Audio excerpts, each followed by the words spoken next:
జై వీరభద్రకృష్ణ నమో నమ. గతి తప్పిన రాజకీయాలు, గతి తప్పిన మనుషులను అందరినీ దారిలో పెట్టడానికి వీరభద్ర వచ్చినాడు. అందుకే కరోనాతో మొదలుపెట్టినాడు. కరోనాతో హెచ్చరించినాడు. నేను అనుకుంటే ఇట్లా చంపకుండా భయానికి సస్తాడు.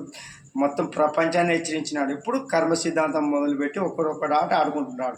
నువ్వు 50 ఏళ్ళకి పింఛన్ తీసుకుంటే 50 ఏళ్ళకే లేపిస్తాను లోపల అంటే అర్థం చేసుకోవాలి. మనం సోమరిపోతు రావడానికి రాలేడ కష్టపడి కర్మ సిద్ధాంతం ప్రకారము పెంచిన తల్లిదండ్రులను రుణం తీర్చుకోవాలా, భార్యని మనమే సాక్కోవాలా, తర్వాత పిల్లల్ని మనమే చదివించుకోవాలా, వాళ్ళకి విద్యాబుద్ధులు నేర్పించి ప్రయోజకులు చేసి వాళ్ళ జీవితాలు తెచ్చినప్పుడే మనకి కర్మ సిద్ధాంతం ప్రకారం కర్మ దిగినట్లు. అంతేగాని నాకు చేత కాదు అమ్మ నాయన సార్ నాకు పింఛన్ ఇవ్వండి సార్, నాకు అమ్మబడి ఇవ్వండి సార్, నాకు బిడ్డించేది చేత కాదు, తర్వాత నాకు కళ్యాణ లక్ష్మి అని నాకు పెళ్లి చేసే చేత కాదు, ఇట్లా ఆఫర్లతోన జీవితాలు సాగిస్తే జనాలు ఉసురు సొమ్ముతోన కర్మ సిద్ధాంతం ప్రకారం మనకు వర్తించదా ఇచ్చినా నిలబడదు డబ్బు.